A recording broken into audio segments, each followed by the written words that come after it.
vecinos comenzaron a percibir un olor desagradable que provenía de la vivienda de Leila Formisano.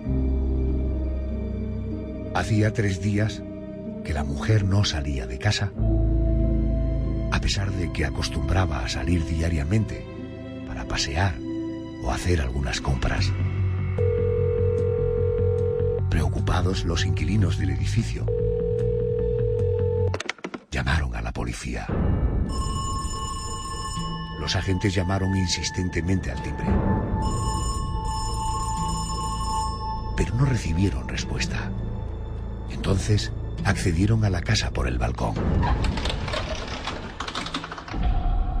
Se encontraron con el cadáver de Leila sentada en el sofá, de cara al televisor, en un avanzado estado de descomposición.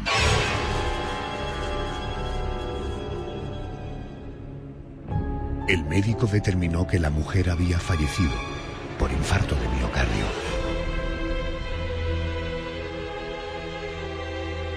Era el 22 de febrero de 1979. Hacía algún tiempo, la fallecida había dejado una gran cantidad de dinero a su amiga Gilla Murano, que ejercía así de inversora particular.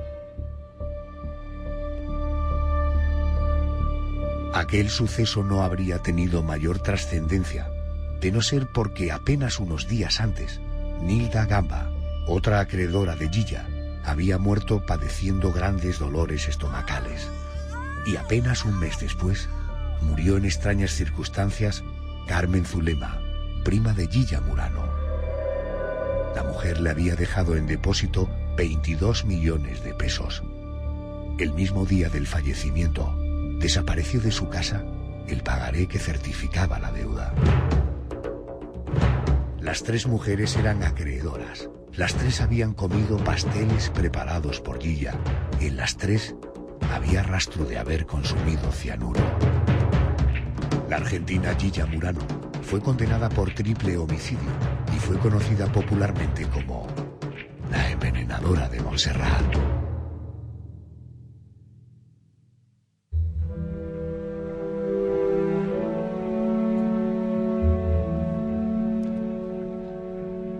La protagonista de este expediente es uno de los personajes más populares de la historia criminológica de Argentina. María de las Mercedes Murano, más conocida como Gilla Murano, nació el 20 de mayo de 1930 en el municipio de Corrientes. Fue condenada por 3 homicidios. Sus víctimas eran acreedoras a las que asesinó para evitar hacer frente a sus deudas. José Manuel Frías, buenas noches. Buenas noches, Adolfo. Esta mujer se inventó una vida de cara a los demás que no era una vida real, ¿no? Efectivamente, porque aunque ella había nacido en el seno de una familia de militares y formaba parte de la alta sociedad, y a pesar de haberse casado con un abogado importante, en realidad siempre vivió envuelta en problemas económicos por su derroche de dinero, por sus constantes compras de ropa, de joyas. Pero claro, ella quería dar una buena impresión a la gente de su entorno y, aprovechando cierta tendencia a la mitomanía, empezó a crear un personaje que no tenía absolutamente nada que ver con ella. Aparentaba ser una mujer con una cultura refinada, pero en realidad no tenía estudios y además decía poseer una enorme fortuna, cuando en realidad, como estamos viendo, se encontraba siempre en números rojos. Pero eso sí, tenía una gran capacidad de convicción y la gente se creía sus historias. Típica que se comía una y contaba 20, ¿no? Efectivamente. Personajes peligrosos esos que se nos acercan de vez en cuando.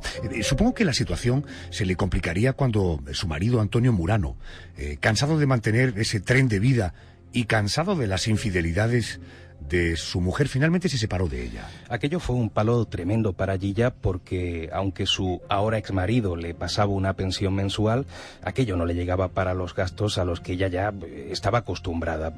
Para ella, digamos que se puso rápidamente manos a la obra, estaba deseando regresar esos lujos a los que ya, como decíamos, se había acostumbrado, y empieza a convencer a sus amigas para que la convirtieran en su inversora oficial, o sea, para que le dieran sus ahorros a cambio de un interés muy superior al que le podía ofrecer cualquier banco.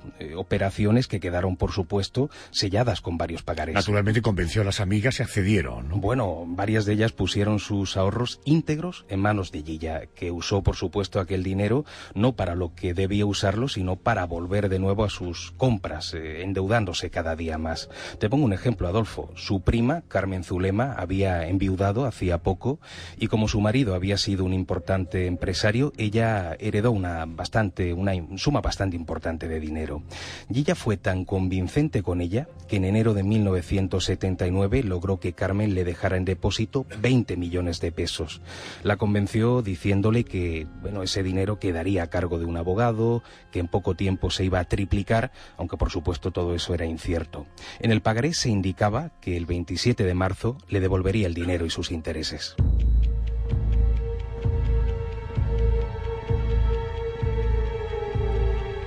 El primer acontecimiento sospechoso tuvo lugar en febrero de 1979. Una de las acreedoras de Gilla, su amiga Nilda Gamba, fue a cenar a su casa. Al día siguiente, el sábado 10 de febrero de aquel año 79, comenzó a sentirse mal. Le dolía la cabeza y el estómago, y vomitaba continuamente. La propia Gilla se ofreció a estar a su lado cuidándola. Aquella misma noche, entró en coma. Falleció al día siguiente. Gilla Murano pagó una buena suma de dinero a un médico para que firmara un certificado de defunción en el que indicara que la mujer había muerto por un paro cardíaco. José Manuel, este no fue el único caso de muerte extraña de una acreedora de Gilla, ¿no? No solamente no fue el único, sino que la siguiente muerte ocurrió en ese mismo mes. Hay otra amiga de Gilla, Leila Formisano, quien también había dejado en manos de su amiga una suma bastante importante de dinero y claro, la mujer se dispuso a cobrar sus intereses. Ocurrió el 19 de febrero. Gilla acudió a casa de la acreedora para pedirle una ampliación en la fecha de la devolución. Una vez que pasó un rato en casa de su amiga, pues la mujer se marcha y a partir de ese momento los vecinos empiezan a echar de menos a Leila, a la que ya no veían salir a pasear, no la veían salir a comprar como era habitual, y cuando llamaban a la puerta, la mujer no contestaba. Los vecinos cuando me decías que ya no la veían salir a pasear o a comprar, los vecinos cuando empezaron a sospechar que algo extraño estaba pasando. Ellos esperan un tiempo prudencial, esperan 3 días y el 22 de febrero se suma además la intriga de un sospechoso olor a putrefacción que estaba proveniendo de aquella vivienda y como nadie abría la puerta cuando se tocaba el timbre, los vecinos terminaron llamando a la policía. Aquellos agentes entraron en la casa a través de un balcón y se encontraron a la mujer sentada en un sillón del salón junto a una mesita en la que había pues un plato con pasteles y una taza de té. Entiendo que estaba muerta, ¿no? Estaba muerta y en avanzado estado de descomposición, pero lo curioso es que nadie sospechó nada. El médico determinó que Leila había fallecido por un infarto de miocardio, pero es que además tampoco se realizó una autopsia del cadáver.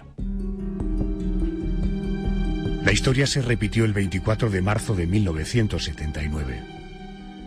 La prima de Gilla Murano, Carmen Zulema, aquella que había dejado en sus manos una importante cantidad de dinero, comenzó a sentirse mal. Desesperada, salió al descansillo. Debido al mareo se cayó por las escaleras, quedando visiblemente malherida. Los vecinos acudieron rápidamente a socorrerla. En aquel momento, llegó Gilla muy preocupada por la situación e interesada en saber si su prima había realizado algún comentario sobre ella antes del accidente. Un detalle que pasó desapercibido. Ella llega preocupada, interesada, estresada a ver si su prima había realizado algún comentario. ¿Qué hizo entonces? Pues lo que hizo fue de todo menos normal. Ella entra en casa de Carmen con la excusa de que necesitaba la agenda telefónica de su prima, en principio para avisar a todos los parientes, pero salió de la casa sin agenda y fíjate, llevaba en las manos los restos de unos pasteles que ella misma había preparado un día antes para la propia Carmen.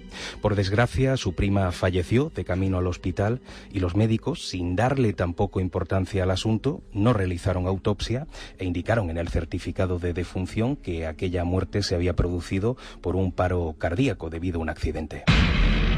Era la tercera amiga de Gilla que fallecía en cuestión de semanas. Pero en este caso existía un agravante. La hija de Carmen Zulema se dio cuenta de que había desaparecido algo de la vivienda. Algo que su madre guardaba como oro en paño. El pagaré por 20 millones de pesos. Hablamos de dinero y pronto supongo que ese detalle no pasó por alto, ¿no? No, en este caso le prestaron atención, tenía una importancia enorme porque la hija de Carmen Zulema empezó a sospechar en ese momento de Gilla, entre otras cosas porque la casa de Carmen había parecido completamente revuelta, así que puso rápidamente el asunto en manos de la policía.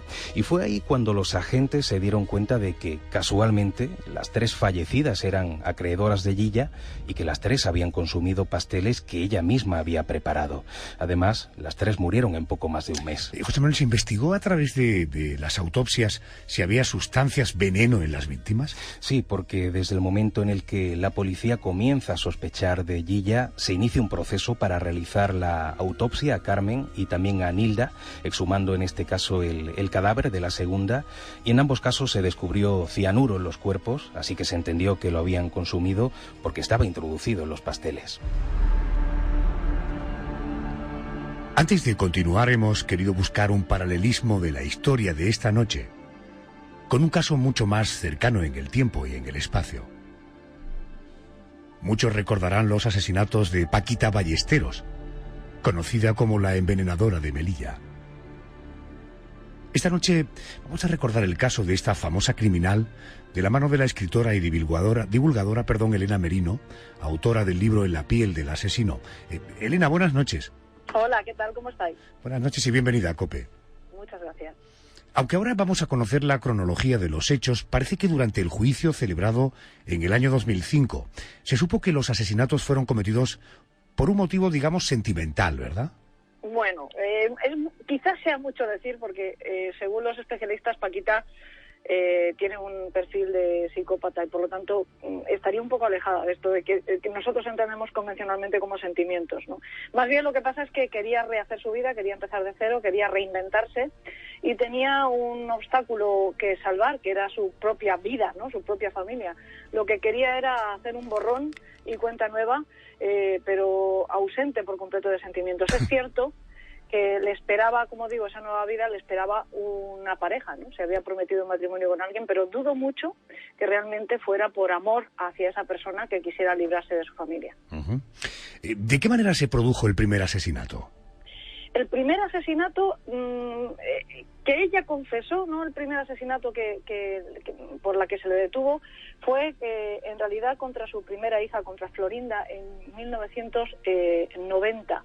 Lo que pasa es que, como digo, eso se supo después. El que la dio a conocer, por desgracia, fue el asesinato de su hija Sandra, que en realidad es la tercera muerte que ella provoca, ¿no? Porque primero fue, como digo, su primogénita Florinda en 1990, después fue su marido Antonio en el año 2003 y por último Sandra, ¿no? Que es por lo que finalmente se descubre los crímenes que estaba cometiendo esta mujer. En el caso de Florinda, tal y como ella relató después en el juicio, mató a la niña porque, parece ser que sufría, era un bebé que sufría ataques epilépticos. A ella se le vino muy encima el hecho de tener que hacerse cargo de una criatura. Además, según relató, tenía ciertas malformaciones al nacer y decidió que no quería hacerse cargo de ella y la mató de la misma manera que después matará a su propio esposo y a su segunda hija e intentaría con el tercer hijo, ¿no? Con Antonio también. Correcto, porque hay que aclarar que Paquita Ballesteros se enamora de un hombre. Cuando tú decías que quiso reinventarse, la manera que tuvo fue intentar resetear su vida, fue liquidando a toda la familia, hijos y marido, ¿verdad? Sí. Ella, pues unos meses antes de que se produjeran esta segunda tanda de crímenes contra su familia, se puso a chatear por internet, utilizaba el nick de Fogosa, que es bastante curioso, peculiar. Bueno, curioso sobre todo cuando ves la imagen de ella, sí. Además Fogosa tiene la cosa a narices, ¿eh?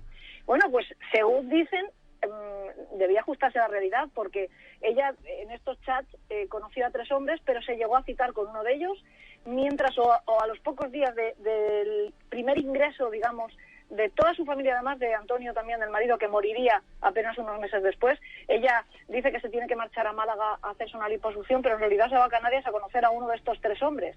Y después de un encuentro en un hotel, él le pide matrimonio. O sea que lo de fogosa igual sí que tenía algo de real, ¿no? Correcto, sí, puede ser muy fogosa, pero también estarás de acuerdo conmigo el axioma este de que siempre hay para un ojal un botón, claramente. Sí, exactamente. Bueno, yo tengo el dicho un poquito más malsonante, pero viene a ser lo mismo, lo del tiesto, aquello del tiesto. ¿Y cómo es ese?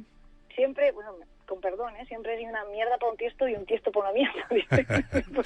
Oye, la asesina, esta tal Paquita Ballesteros, ¿usaba siempre las mismas sustancias para intoxicar a sus víctimas? Sí, es un medicamento. A mí no me suele gustar, aunque es verdad que en las crónicas aparece, pero no me suele gustar revelar cuál es la sustancia, porque en este caso es un medicamento que es un antagonista del alcohol. Ella lo conocía porque su padre, que también ella es sospechosa de haber matado a su padre, e incluso a varios de sus hermanos. Incluso su madre es sospechosa de haber matado a su padre, porque este medicamento en concreto, que como digo es un antagonista del alcohol, se suele suministrar a personas que sufren alcoholismo, pero puede provocar unos efectos secundarios terribles, incluso mortales, en el caso de que se siga consumiendo alcohol. Es tan, entre comillas, sencillo como suministrar esto a alguien que no sabe que lo está tomando y que, por ejemplo, es consumidor social de alcohol. No hace falta que tomes una gran cantidad, porque incluso interactúa con el pequeño chorrito que le echas al guiso, ¿no? El pequeño chorrito de vino, el pequeño chorrito de coñac, ya te puede provocar vómitos, escalofríos, y de ahí para adelante. Para que te hagas una idea, Sandra, que es la última víctima de Paquita, porque Antonio, que es el niño pequeño de 12 años, sobrevivió, pero Sandra, que tenía 15 años cuando fallece, que es su hija, muere con 15 años de cirrosis hepática, que es un diagnóstico demasiado extraño para una niña de esa edad, ¿no? Estoy hablando con Elena Merino, escritora, divulgadora, autora del libro La piel del asesino. Estamos recordando el caso de Paquita Ballesteros, porque puede tener rasgos de similitud con el expediente de esta noche. Oye, Elena, a pesar de que pasó tiempo entre un asesinato y otro, los médicos que trataron a los que en principio eran enfermos y luego víctimas, ¿no sospecharon nada?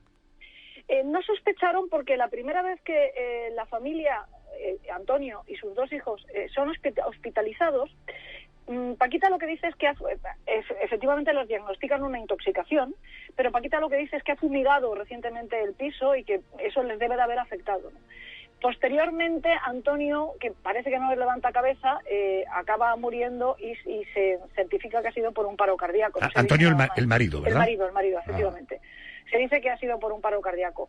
En el momento en el que Sandra es ingresada y a las pocas horas fallece, entonces sí que se da la voz de alarma, porque además Sandra es ingresada porque un vecino de la zona, un comerciante, el carnicero, Juan Aguilar, acude a la casa para cobrar una deuda, y Paquita se disculpa la tardanza diciendo que ha tenido 2 nenes enfermos y le permite entrar para verlos. Y entonces este hombre inmediatamente pone la voz de alarma.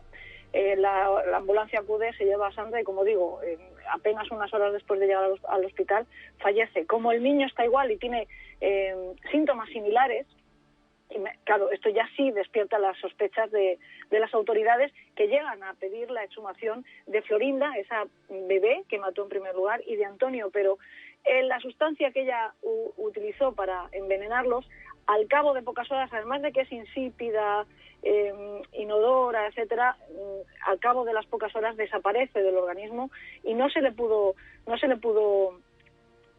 encontrar, por ejemplo, en Florinda, pero sin embargo, gracias a su confesión, sí se le condena por la muerte de esta niña.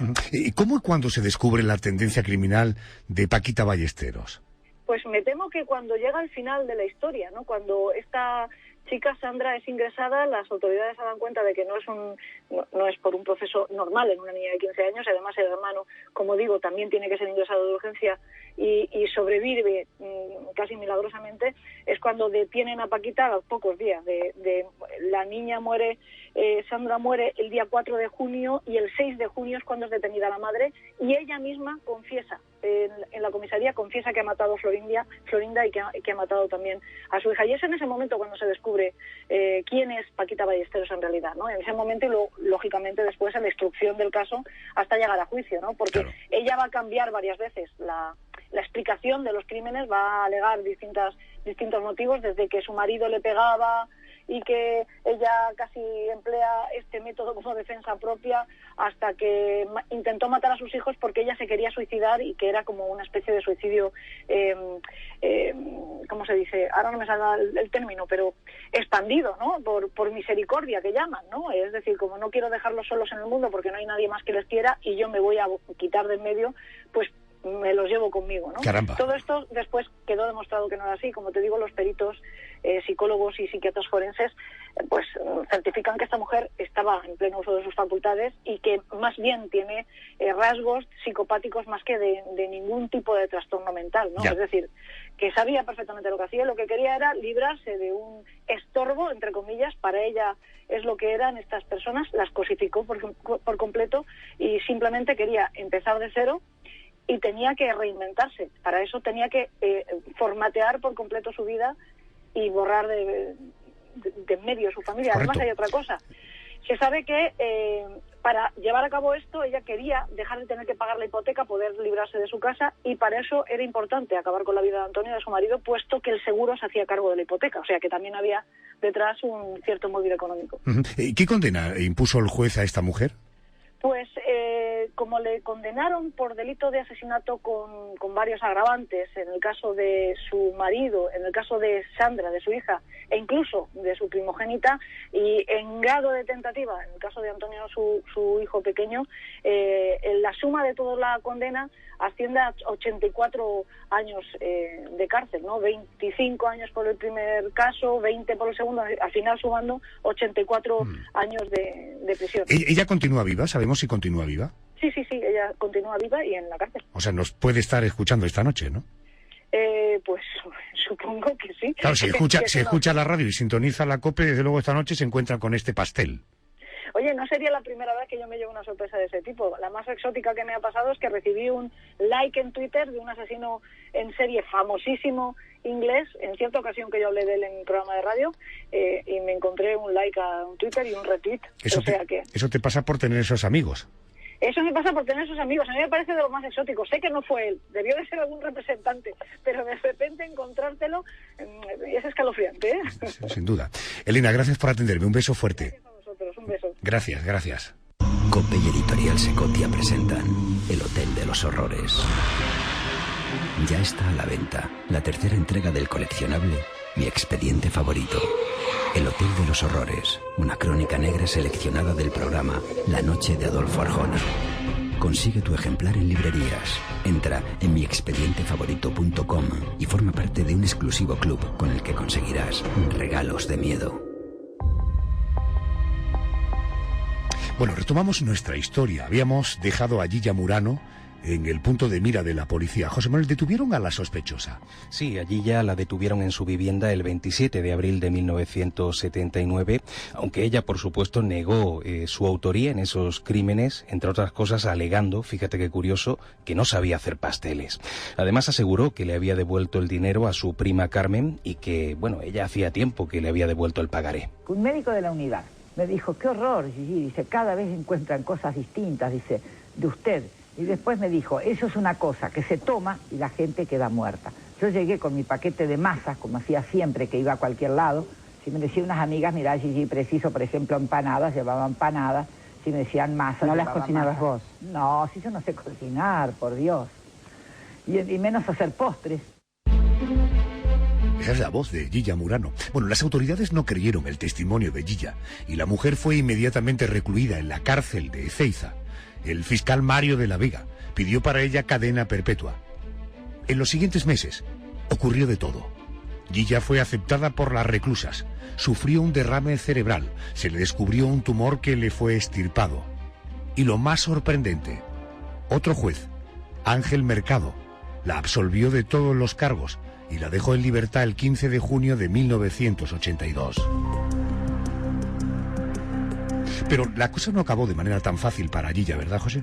No, sobre todo porque el asunto ya era demasiado mediático y había pues mucha presión por parte de los abogados y de las familias afectadas, ¿no? Y así fue como 3 años después, el 28 de junio de 1985, la Cámara del Crimen la condenó a cadena perpetua por aquellos 3 asesinatos. Y fue entonces cuando los medios de comunicación comenzaron a usar ese curioso apodo de la envenenadora de Montserrat, refiriéndose a Gilla Murano. A mí el juez Mercado, que me sacó en libertad justamente, no vio lo que vieron los otros jueces.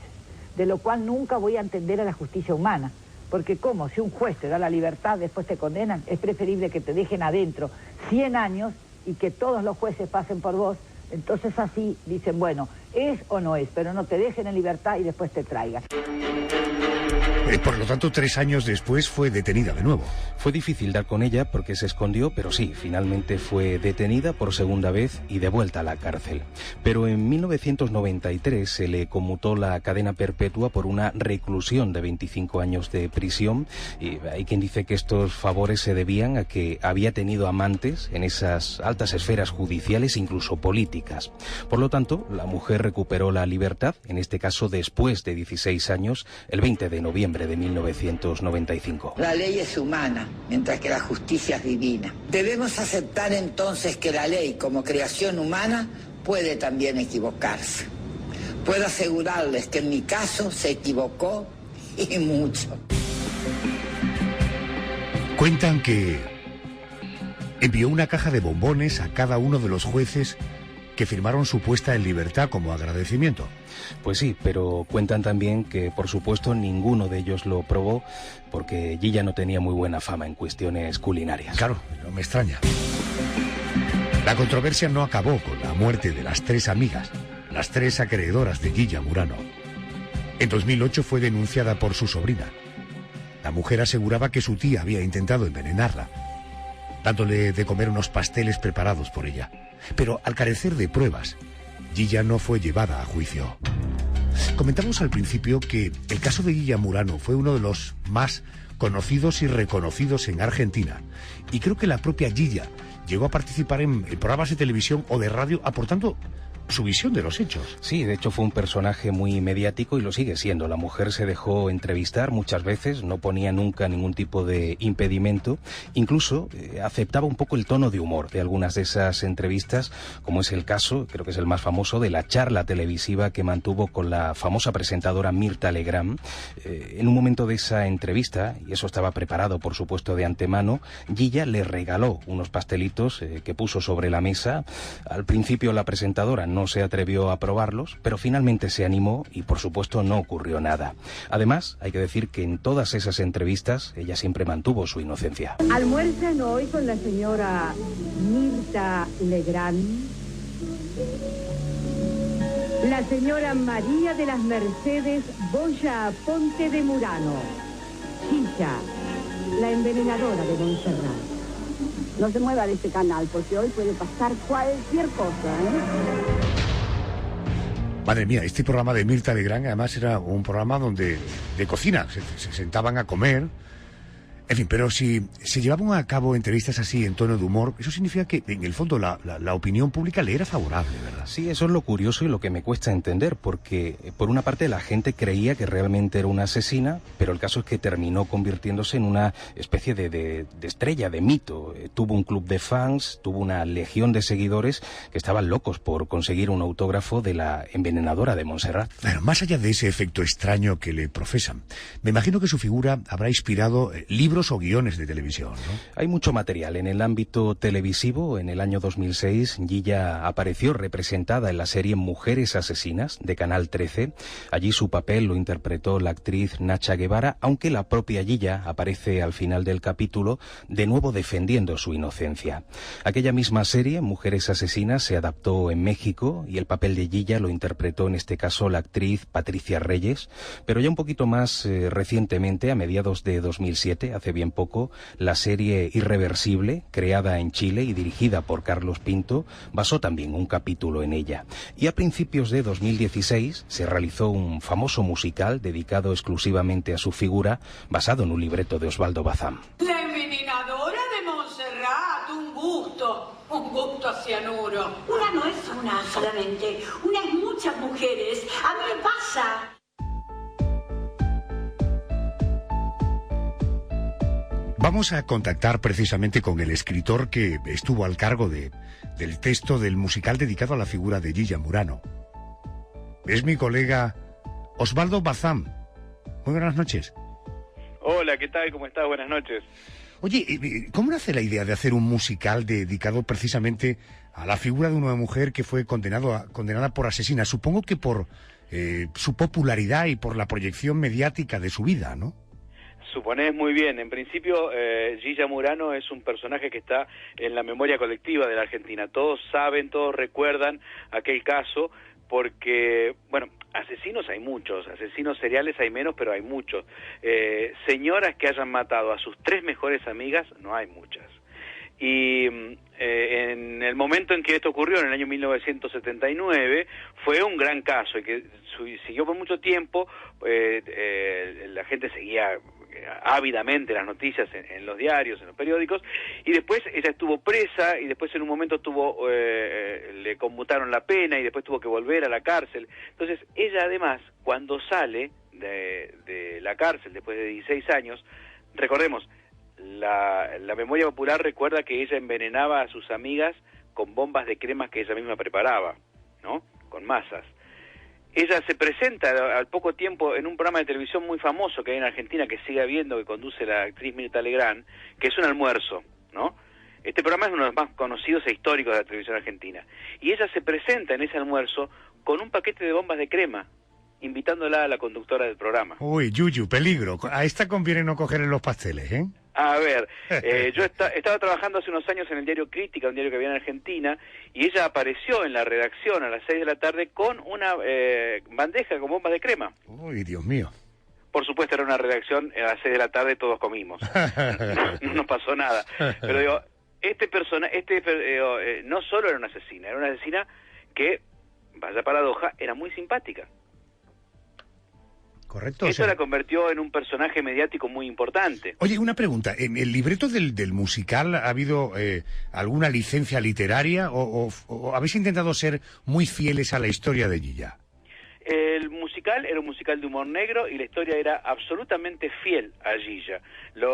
Incluso hablábamos de la historia con su familia. Ella es una persona que contaba que había tenido más de 200 amantes, tenía un hijo, que el hijo no era de Murano, de su marido, no era biológicamente de Murano, cosa que Murano no sabía, pero sí sabía su hijo, porque Gilla un día le dijo enojada: vos querés más a tu papá que a mí y tu papá ni siquiera es tu papá.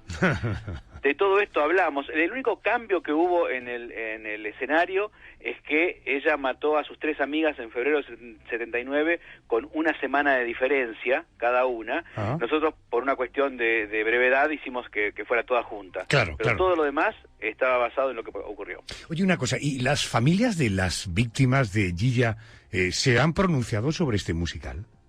No las familias de las víctimas, sí el hijo de Gilla. El hijo de Gilla pidió ver la obra antes de estrenar,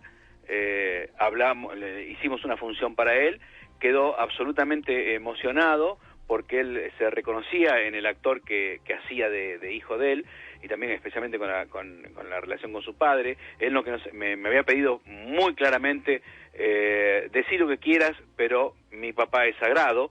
Él a Gilla no le decía mamá, le decía Gilla, no se hablaban con su madre. Y la verdad que fue un factor muy importante después de confianza para todos, porque apareció en muchas entrevistas en televisión y en radio hablando apoyando la obra y esta mirada que nosotros hacíamos, por supuesto desde el mundo del espectáculo. Pero Gilla tenía una de las paradojas que se dio. Gilla le gustaba mucho el teatro de revistas, lo que aquí se conocía como el teatro de revistas, que es el vodevil, ¿no? Comprendo, sí. Comprendo, humoristas con malas palabras y mujeres ligeras de ropa, que en la década del 70 se usaba mucho. Gilla iba mucho a esos espectáculos, le gustaba mucho la grosería, era muy grosera, y de hecho Gilla iba mucho al teatro en el que estrenamos la obra. Qué bueno. Oye, una cosa, hoy día, si yo voy a Buenos Aires, voy a Argentina y digo Gilla Murano, de 10 argentinas, ¿cuántos me dirían que saben de quién les estoy hablando? Si estás hablando de gente de más de 30 años, un 90%. ¡Qué barbaridad! O sea, un personaje absolutamente popular, ¿no? Sí, porque ella apareció mucho por televisión después, digamos. De hecho, hay un ciclo de unitario de televisión que hace unos años, de manera dramática, no con humor como decimos nosotros, contó su historia, y ella, que todavía estaba viva, pidió para que se pudiera pasar, tener unos minutos al final del especial de televisión. O sea, se ficcionó su vida también como un drama, un unitario de televisión, y ella aparece al final. Ella nunca reconoció que hubiera matado a nadie. Entonces ella dice, al final de ese espectáculo de televisión, dijo, bueno, la justicia de los hombres no es la que me va a juzgar, yo no creo en la justicia de los hombres, creo en la justicia de Dios, y con él estoy salvado. Correcto, Osvaldo. Sabes que te agradezco mucho que hayas puesto luz en el expediente que estamos abriendo esta noche. Te mando un abrazo muy afectuoso. Osvaldo Bazán, periodista, gracias. Muchas gracias a ustedes, un abrazo. Vamos a seguir hablando de las influencias artísticas de este personaje de Gilla Murano. ¿Qué nos puedes contar sobre su reflejo, por ejemplo, en el ámbito literario? Pues hay algo muy llamativo, y es que en el año 94 el propio hijo de Gilla, Martín Murano, escribió un libro que se llama Mi madre, Gilla Murano, donde no solamente no la defiende, sino que apoya la tesis de los asesinatos. De hecho, en el texto dice lo siguiente: ella me dijo que era culpable, que había matado. Desde entonces no he vuelto a verla ni pienso hacerlo. No me interesa. La verdad es que Gilla consideró este libro como una especie de difamación. A mí me parecía, cuando leía el libro, que estaba leyendo que estaba en un teleteatro. Dije, pero ¿cómo puede ser en esta forma que este muchacho se haya expresado? Digo yo, qué dolor tan espantoso. ¿Cómo puede ser, digo, cuando él me ha visitado no una, sino muchas veces? También hay otro libro, Mujeres asesinas, igual que la serie que antes hemos mencionado, que fue publicado en el año 2006 por la escritora argentina Marisa Greenstein, y que incluye un capítulo que se titula Gilla Murano, amiga.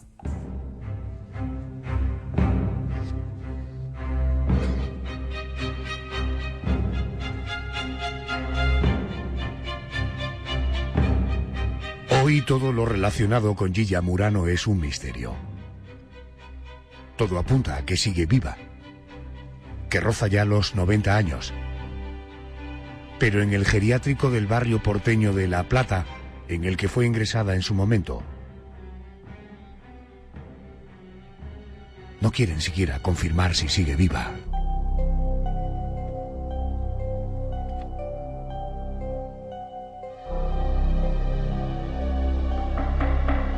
Adolfo Arjona.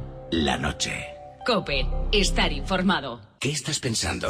Escríbenos a @cope/es y en facebook.com/cope. Es Herrera en COPE. Es análisis, es entretenimiento. María Luisa, buenos días. Buenos días, ¿qué pasa? Pues eso digo yo. ¿Os mareáis o no os mareáis? No, que va. Es Carlos Herrera. Eres tú. Eres COPE. Se acabó el escaqueo a la hora de pagar. Con Unipay Bizum, las cuentas a escote y sin excusas. Porque con la app Unipay Bizum de Unicaja, puedes enviar, recibir o compartir gastos al instante, seleccionando un contacto de tu agenda. Así de fácil. Si llevas móvil, llevas dinero. Descárgala gratis. Dale un nuevo uso a tu móvil. Unicaja. Adolfo Arjona. La noche. COPE. Estar informado.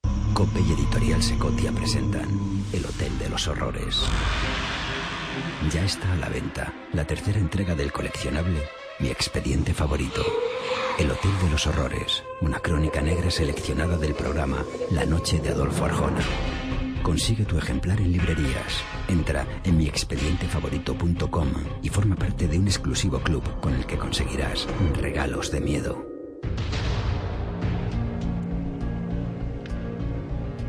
Esta noche hemos abierto el primer expediente de la temporada, el expediente de Gilla Murano, la envenenadora de Montserrat.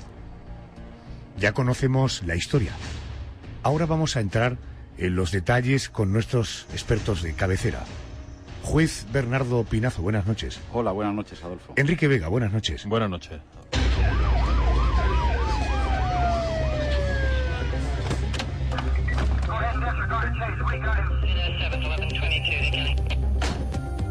Ya te presentaba a los expertos de la Crónica Negra hace justo una semana, pero por refrescarte la memoria para que te familiarices con ellos. Enrique Vega es el experto policial del programa en su calidad de detective privado, criminólogo, escolta privado, director de seguridad. Fue durante 3 años profesional en la Unidad de Operaciones Especiales de la Legión, es especialista en explosivos, en paracaidismo, buceador de combate y tirador. Enrique, vamos a entrar en el aspecto policial de este expediente. ¿Qué tipo de persona era Gilla Murano?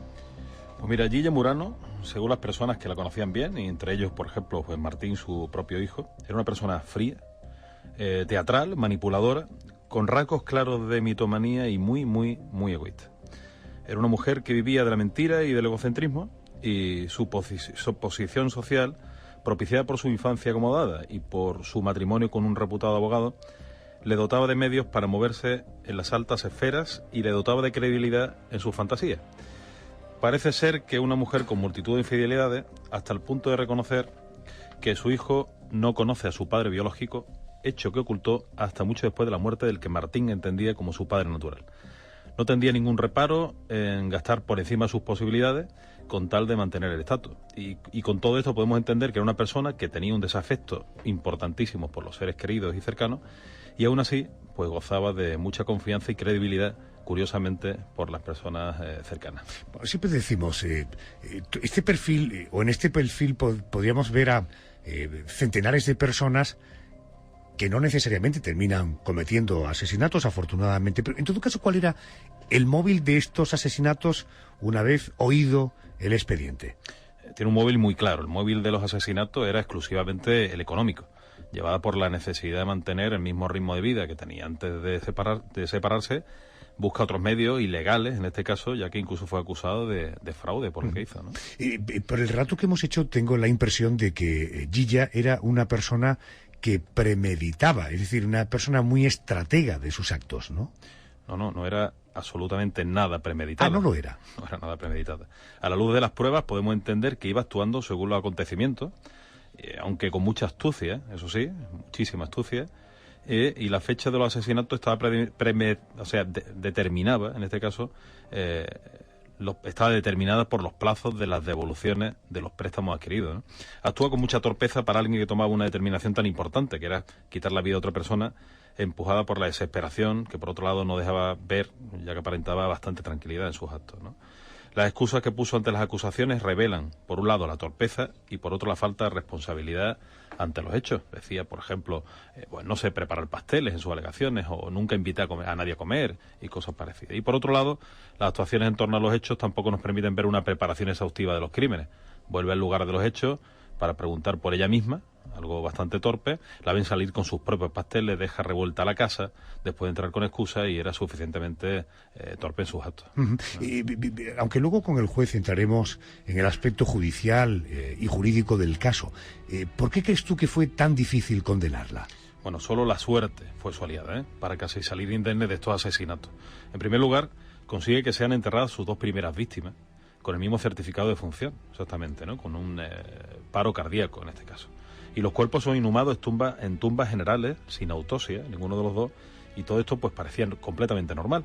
Y solo el conocimiento de los detalles económicos de la hija de su prima pone en la pista a la policía contra ella. Tanto pudo ser su suerte que incluso cuando el fiscal pedía para ella cadena perpetua, después de unos años recluida, un juez la absuelve por falta de pruebas.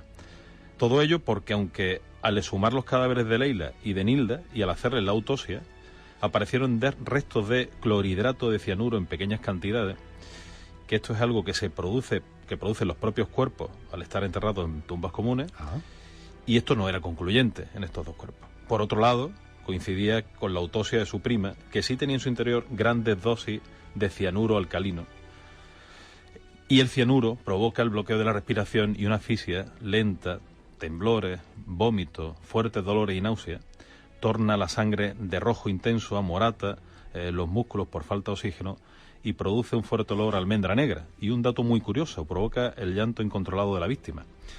Síntomas que tuvo Zulema en su totalidad, su prima, con lo que no albergaba absolutamente ninguna duda. Pero aún así, esto no era totalmente concluyente. Se necesitó cruzar estas pruebas con otras y testimonios para concluir la investigación con la culpabilidad. En estas teorías sobre el envenenamiento se apoya ella durante toda su vida para declararse inocente. No obstante, su hijo deja claro en el libro que escribe sobre ella que sabe que es culpable, que incluso llega a confesarle que el cianuro no estaba en los pasteles sino en el té. Ajá. Este es un hecho del que luego hablaremos. A la hora de hablar con el periodista argentino, hablaba de una asesina serial. ¿Podemos hablar de perfil de un asesino en serie cuando hablamos de Gilla Murano?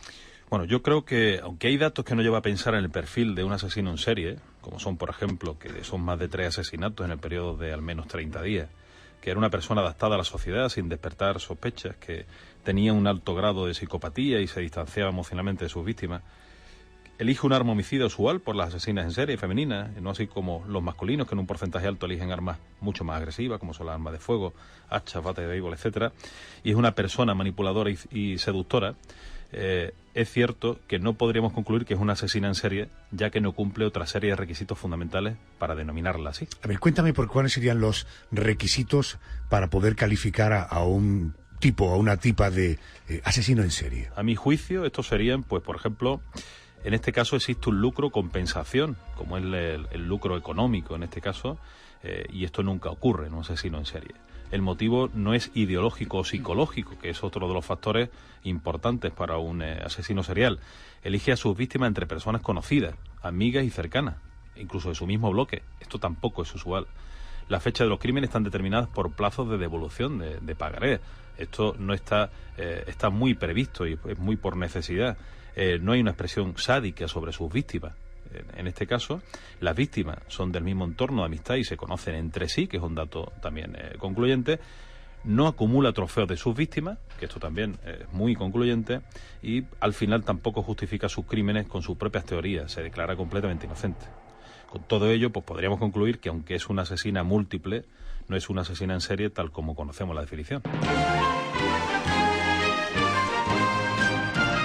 Este expediente de Gilla Murano que estamos abriendo esta noche, ¿qué te sugiere? ¿Has leído alguna vez algo sobre ella o algo parecido? Hay un correo aquí en el programa, lanoche@cope.es. Si te apetece dejarme un mensaje de voz, una nota de audio, utiliza el WhatsApp, hay un teléfono, el 600-555-959. Cuéntame qué te parece este expediente de la Crónica Negra. 600-555-959.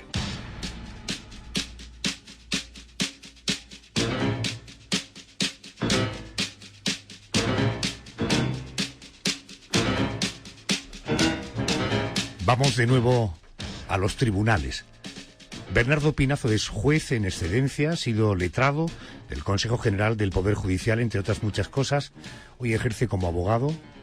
Bernardo, vamos a analizar la parte judicial de esta historia, si te parece. Después del relato del caso, parece ser que se habían cometido 3 crímenes, pero ¿cuál de ellos fue el que provocó la investigación? Bien, según se deducen de las actuaciones judiciales, curiosamente fue el último de ellos, pero no fue la causa del fallecimiento de Zulema Venturini, sino porque la hija de la fallecida, Diana María Venturini, se percató que entre las pertenencias de su madre faltaba un pagaré por un valor de 20 millones de pesos. El portero del edificio dijo que mientras la señora de Venturini agonizaba, la señora Murano había llegado a visitarla con un misterioso paquete en la mano. Luego se descubriría que eran masitas o bombas dulces, galletas dulces muy comunes en Argentina. Y de la manera más natural le había pedido una copia de las llaves del piso a su prima, justificando su intromisión con un necesito su libreta para avisar a los parientes. Pero había entrado en la vivienda de la mujer y luego había salido rápidamente con unos papeles y un frasquito en la mano. Eso es lo que provoca la investigación, ¿no? Tras celebrarse un primer juicio, Gilla Murano fue absuelta de las acusaciones. ¿Cuál fue el motivo entonces por el que quedó libre?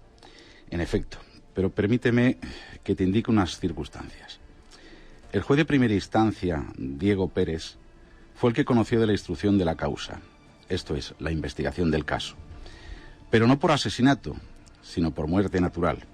Recordemos que la señora Venturini, cuando se sintió mal, salió al rellano de la escalera y se cayó. Y posteriormente, al practicar la autopsia, se descubrieron unos restos de cianuro. Y ello, tras tomar declaración al portero del edificio y la referencia al frasquito de las galletas, provocó la relación con las otras muertes recientes del círculo de Gilla Murano.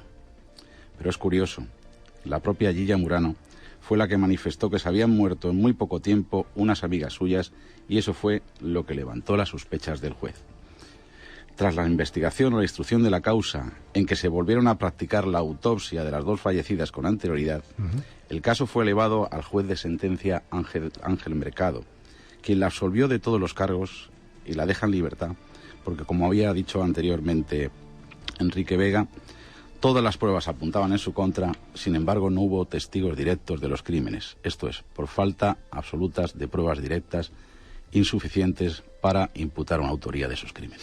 Luego, en el laberinto judicial que se produce, en fin, ante hechos tan graves como los que hemos contado, se celebró otro juicio y condenaron a Gilla Murano a cadena perpetua, pero después se cambió a otra pena. ¿Qué es lo que pasó? Pues muy sencillo.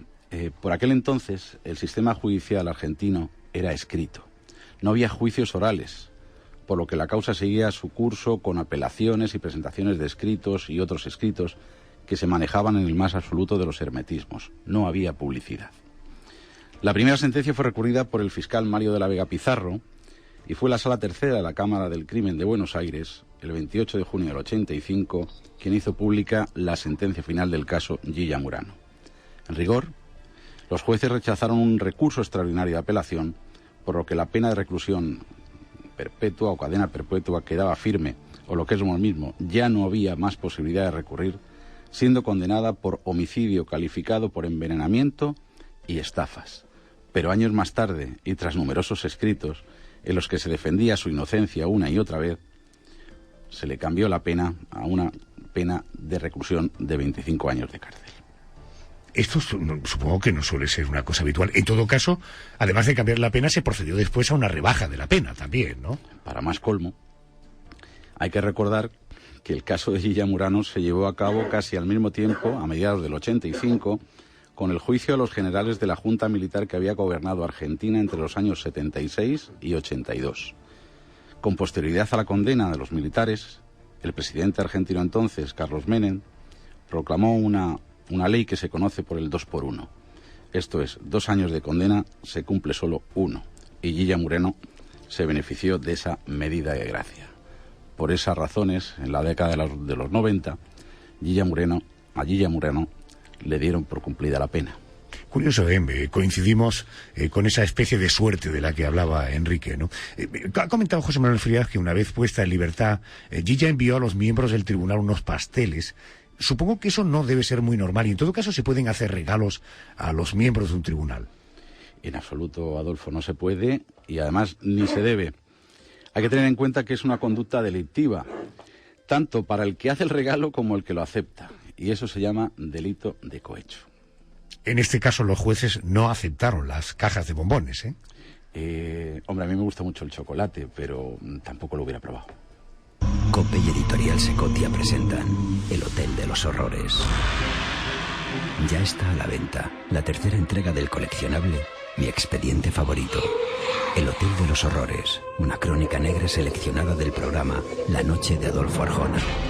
Consigue tu ejemplar en librerías. Entra en miexpedientefavorito.com y forma parte de un exclusivo club con el que conseguirás regalos de miedo. Bernardo Pinazo, gracias, buenas noches. Un placer, Adolfo, buenas noches. Enrique Vega, gracias y buenas noches. Igualmente, buenas noches. José Manuel Frías, la semana que viene nos encontramos, gracias. Gracias, buenas noches.